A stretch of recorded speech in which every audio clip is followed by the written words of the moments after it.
We've worked out of a really tough lie out of the sand, making sure that you take some sand through the ball.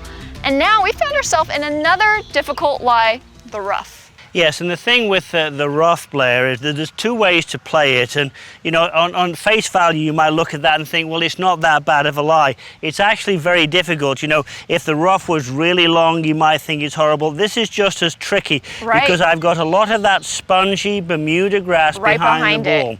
And so somehow I've got to minimize the amount of grass I get between the ball and the club face. Okay. If I just took a standard pitch and I took a swing, I'm going to get lots of grass between the ball and the club face, and the ball wouldn't come out with any velocity. It won't be a solid shot. It would be really, really hard. So there's two ways to do it. I'm going to go one way and I'll give you the other. Okay. Probably the easier way to do it, but not necessarily to get it close. The easiest way to get it on, but not close, is to lean well left, well, lead side for me, and really cock the wrist rather early. Not even feel that you're moving the arms to the side very much. Cock the wrist very early. Just cock it and drop it.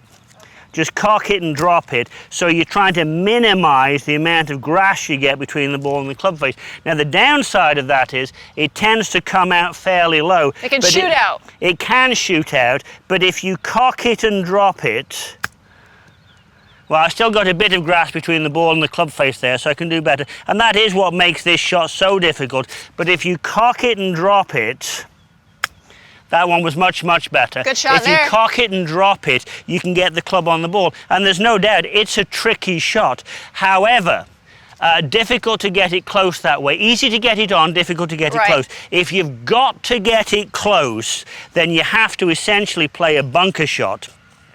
So what I'm going to ask you to do here, I'm not going to give you the worst lie in the world, but I'm going to give you grass behind the ball. Okay. And now you're going to go back to what we did at the start of the show. You're going to play it like a bunker shot. You're going to open the club face a bit and try and swing and knock the legs from under the ball. So let's have always a couple of practice swings there to start with.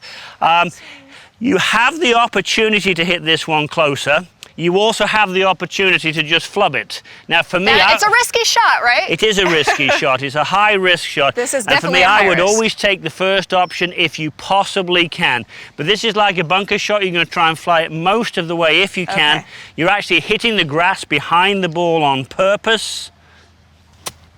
And you played it very well. I mean, it's not perfect, but it's okay out of the rough. Right.